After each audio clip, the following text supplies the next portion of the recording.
किशोरी का एक video social media पर वायरल हो रहा है जिसमें वो एक लग्जरी फैशन ब्रांड का बैग लेकर जाती हुई नजर आ रही है। तो आज की वीडियो होने वाली है हमारी और आपकी चहेती जय किशोरी के ऊपर। जय किशोरी जी एक अद्भुत औरत है। धर्म को कैश कैसे करते हैं वो इनसे सीख लो। जय किशोरी वो महिला है जो अपनी कथाओं में बोलती है कि मोह माया को त्याग दो, लेकिन अगले ही पल वो किसी लग्जरी गाड़ी से निकलती हैं। अब कुछ लोग खड़े हो जाएंगे और बोलेंगे वो कमा रही है तो तुझे क्या दिक्कत हो रहा है। अरे भाई मुझे कोई दिक्कत नहीं हो रहा है, वो खूब कमाए, भक्तों के बच्चों तक को खा जाए। बट हमारी फेमस जय किशोरी को आजकल बहुत ज्यादा ट्रोल किया जा रहा है क्योंकि मैडम आजकल एक बैग लेके घूम रही है जिसकी कॉस्ट है लगभग 2,10,000 रुपए। एक तो ये काफी बड़े ब्रांड का बैग है जिसकी कॉस्ट है लगभग 2,10,000 रुपए।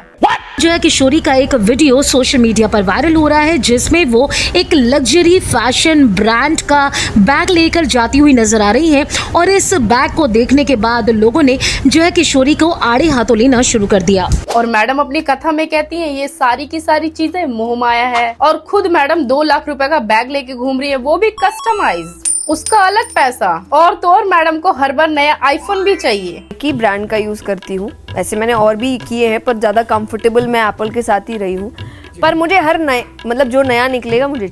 अब देखना इसी वीडियो कमेंट में सब आके बोलेंगे तुमने जय किशोरी को ऐसे कैसे बोल दिया, तुम पागल हो, जय किशोरी इतना अच्छा अच्छा काम करती है। और यही आप सबकी गलती है। तुमने जय किशोरी का कथा देखा, कथा का सम्मान किया, वो सब अच्छी बात है, लेकिन एक इंसान को भगवान बना देना वो तो बिल्कुल गलत है ना भाई। लेकिन नहीं, तुमने जय किशोरी का कथा देखा और कथा देख के जय किशोरी को भगवान बना दिया। देखो कथा तो आसाराम बापू भी करते थे, लेकिन अभी वो कहाँ है वो सबको पता है। तो चलो अब जया दीदी की हम पोल खोलते हैं और कुछ रियलिटी बताती हूँ मैं आपको। तो जय किशोरी को ट्रोल किया जा रहा है इस वीडियो के लिए क्योंकि इस वीडियो में जो बैग ली है वो कोई आम बैग नहीं है, वो है लगभग 2 लाख रुपए का। तो यहाँ पे कंट्रोवर्सी 2 मुद्दों पे उठी है। पहला, जबकि जय किशोरी खुद ही एक कथावाचक है, वो लोगों को समझाती है कि मोह माया से दूर रहना चाहिए, जबकि वो खुद ही 2 लाख रुपए का बैग यूज कर रही हैं। और कमाल की बात तो ये है, दूसरा, जिस कंपनी का ये बैग यूज करते हैं वो कंपनी बैग्स को बनाने के लिए लेदर का इस्तेमाल करती है। और सबसे शॉकिंग बात तो ये है, यानी कि वो बैग गाय और भैंस की चमड़ी से बनता है। तो अब मैं आपको इस बैग से रिलेटेड कुछ चीजें बताने वाली हूँ जो कि मैंने रिसर्च कर रखी है, जिससे दूध का दूध और पानी का पानी हो जाएगा। देखो जब जय किशोरी का ये बैग का मुद्दा उठने लगा तब जय किशोरी का ये बयान आया। पहला तो जो बैग की बात है, bag is a customized bag.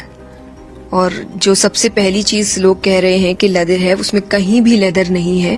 वो एक कस्टमाइज बैग है और कस्टमाइज का मतलब कि आप अपनी मर्जी से बनवाते हैं, इसलिए मेरा नाम तक लिखा हुआ है उसमें कि मैंने अपना नाम, कि वो एक कस्टमाइज बैग है, उसमें कहीं से भी कोई लेदर नहीं। तो यहाँ पे जय किशोरी बोल रही है कि वो एक बैग कस्टमाइज बैग है जो उन्होंने कस्टमाइज करवाया है, तो वो बिल्कुल झूठ बोल रही हैं। और ऐसा मैं क्यों कह रही हूँ, आइए इनकी मिलके पोल पट्टी खोलते हैं। तो चलिए हम इसकी वेबसाइट पे चलते हैं और देखते हैं एक्चुअली में हम इस बैग को कस्टमाइज करा सकते हैं कि नहीं। जब मैं डायो कंपनी के वेबसाइट पे गई, जिस कंपनी ने जय किशोरी का बैग बनाया है, तब मैंने जय किशोरी से मिलता जुलता बैग फाइंड किया जो कि ऑलमोस्ट देख सकते हैं सेम ही लग रहा है। तो इसकी कीमत देख सकते हैं दोस्तों, $3,000 से ज्यादा की ही है। मतलब आप मान के चलो कि ये बैग 2.5-3 लाख का बैग है। जो लोग कह रहे थे ये बैग 2 लाख से ऊपर का है, तो ये एक्चुअल में ट्रू है।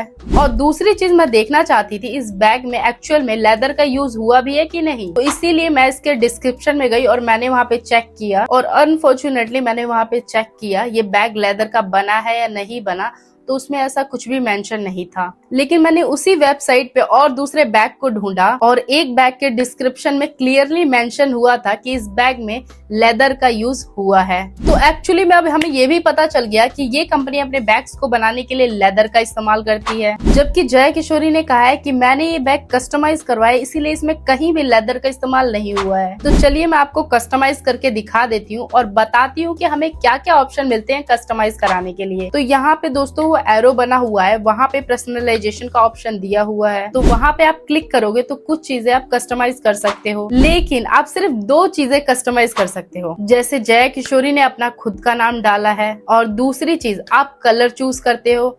मुझे तो यहाँ पे सिर्फ 2 ही ऑप्शन मिला है कस्टमाइज करने के लिए। मुझे तो बस ये 2 ही ऑप्शन मिले हैं, बाकी लेदर डाल सकते हैं नहीं डाल सकते हैं पर्सनली मुझे ऐसा कोई ऑप्शन मिला नहीं। हो सकता है जय किशोरी को स्पेशल ट्रीटमेंट मिला हो, क्या पता उनको कस्टमाइजेशन के लिए और भी फीचर्स मिले हो, लेकिन मुझे नहीं मिला। चलो जय किशोरी के अकॉर्डिंग इसमें लेदर का इस्तेमाल नहीं हुआ है, चलो ठीक है। और अगर इसमें लेदर का इस्तेमाल हुआ है तो ये चीज बिल्कुल गलत है, जो कि इस बैग में लेदर का यूज हुआ ही है। एक तो जय किशोरी खुद हिंदू हैं, सनातन धर्म की प्रचारक भी है, प्रसारक भी हैं। सनातन धर्म आपको कभी भी ये नहीं सिखाता कि आंख पर पट्टी बांधकर किसी बात पर भरोसा। और साथ ही साथ जिन लोगों को वो कथा सुनाती है वो सब हिंदू धर्म में आते हैं, और हिंदू धर्म में गाय माता को हम पूजनीय मानते हैं, और आप उसी का बैग लेते हो। और साथ ही साथ जिन लोगों को आप कथा सुनाते हो उन्हीं के डोनेशन, उन्हीं के पैसों से आप ये बैग लेते हो, तो फिर ये चीज गलत हुई कि नहीं हुई? तो मैं आपको बता दूं, जय किशोरी एक ऐसी कथावाचक है जो कि एक बहुत अच्छी लग्जरी लाइफ जीती हैं। देखो, किसी के अच्छे काम से उसके बुरे काम को कभी जस्टिफाई मत करो। देखो, जो लोग धर्म को गाली दे, धर्म को बुरा भला बोले, धर्म से ऊपर अपने आप को ले, तो फिर आप उनको डिफेंड करो, इंसान को नहीं। देखो, वो कथा कर रही है, कथावाचक है, विच इज गुड। देखो, बहुत सारी अच्छी बातें भी कर रही है, विच इज गुड, लेकिन साथ ही साथ दीदी बहुत सारी बकवास भी कर रही है। मोर कभी भी शारीरिक संभोग नहीं करते।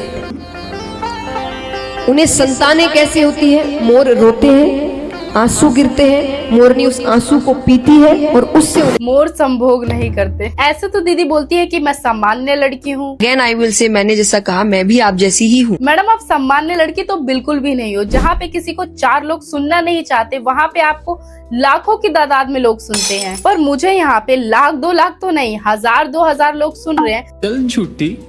पर मैं यहाँ पे हिंदू धर्म का प्रतिनिधित्व तो नहीं कर रही, आप कर रहे हो। और आप क्या कर रहे हो? आप अपनी कथाओं में ये बोल रहे हो कि खाली हाथ आए थे खाली हाथ जाओगे, ये बोलने का आप 20 लाख रुपए ले रहे हो। तुम्हें शर्म है? कुछ शर्म आया है? और उससे आप अपनी लग्जरी लाइफ पूरी कर रहे हो। खाली हाथ आए थे। पर एक्चुअली में ये गलती आपकी नहीं है। आपके 2 पैसे वाले प्रवचन के लिए जनता को बेवकूफ बना के आप जो 10-20 लाख रुपए ले रहे हो, ये उन अंध भक्तों की बेवकूफी है जो आपको दे रहे हैं और आपके छलावे में पड़ रहे हैं। वरना ना आपका इतना चार्ज होता और ना लग्जरी। खाली हाथ आए थे, ना 1-2 लाख का बैग होता और ना iPhone 16 Pro Max। मुझे हर नए मतलब जो नया निकलेगा मुझे चाहिए। मैडम खुद लग्जरी ले रही है और इनको लग्जरी दिलाने वाले भक्त वो सोच रहे हैं मोह माया है। तो मैं कुछ और चीजें बताती हूँ। जब मैडम को बैग वाले मुद्दे पे पूछा गया तो कैसे मैडम गोल गोल घुमा रही थी। गीता जी की भी हम बात करते हैं कि दुनिया का सबसे बड़ा आध्यात्मिक ज्ञान है भगवत गीता, पर दिया उस व्यक्ति को जा रहा है जो आगे जाके राजा बने। What nonsense. मैडम, आपने खुद पहले महाभारत पढ़ी भी है। गीता का ज्ञान अर्जुन को दिया गया था, ना वो राजा था और ना वो बनने वाला था। उसने युद्ध में पार्ट लिया ताकि उसका बड़ा भाई राजा बने, ना कि वो खुद। देवी जी को खुद महाभारत के बारे में कुछ नहीं पता, लेकिन लाखों लोग इन जैसे बेवकूफों को सुनते हैं। भगवान ने अर्जुन से नहीं कहा था कि वो अपना ऐश्वर्य त्याग दे, वो जंगल चले जाए, वो वैराग्य ले ले। भाई मैडम, जो कुछ भी कह रही है ना वो सब उसका उल्टा है। अपनी आधी लाइफ जंगल में बिताई थी। दरअसल कृष्ण जी ने कहा था तुम जंगल में जाके तप करो ताकि भगवान शिव तुमसे प्रसन्न हो और तुमको पशुपात्र अस्त्र मिले। और अर्जुन अपने भाई, अपनी पत्नी, अपने परिवार का मोह छोड़ के गए भी थे। मैंने तो भगवत गीता पढ़ी है और शुरू से मैं महाभारत देखती हुई आ रही हूँ, पर आपको तो इन सब चीजों का पूरा ज्ञान होगा, लेकिन आपको ढेले भर का भी ज्ञान नहीं है। अब एक राजा है, क्या वो सोने के जेवर नहीं पहनते थे? क्या वो मुकुट नहीं पहनते थे? यहाँ पे बात हो रही है इनकी लग्जरी की, लेकिन ये यहाँ पे बात कर रही है राजा की लग्जरी की। यानी कि ये कहना क्या चाहती हैं? यानी कि इनडायरेक्टली मैडम कहना चाहती हैं मैं रानी हूँ। रानी मैं तो राजा। और जिस तरह से मैडम जवाब दे रही हैं, क्या उससे लग रहा है कि मैडम कोई स्पिरिचुअल गुरु है? नहीं ना। And it is because madam है भी नहीं। इनका तो धंधा टनाटन चल रहा है। 2-3 लाख का पर्स लेके घूम रही है मैडम। आप चाहते हो कि मेरा भी कुछ भला हो जाए तो जल्दी से मेरे चैनल को सब्सक्राइब ठोको ना यार। सोच क्या रहे हो? जल्दी से सब्सक्राइब करो, लाइक करो, शेयर करो, मेरी वीडियो को खूब सारा प्यार दो। मिलते हैं नेक्स्ट वीडियो में, बाय बाय। अब तुम लोग गलती से अगर नए हो तो सब्सक्राइब करो। वो जो लाल वाला बटन है उस पर अपने जीजा जी फेंक के मारो या फूफा जी, मुझे नहीं पता, बस क्लिक हो जाना चाहिए।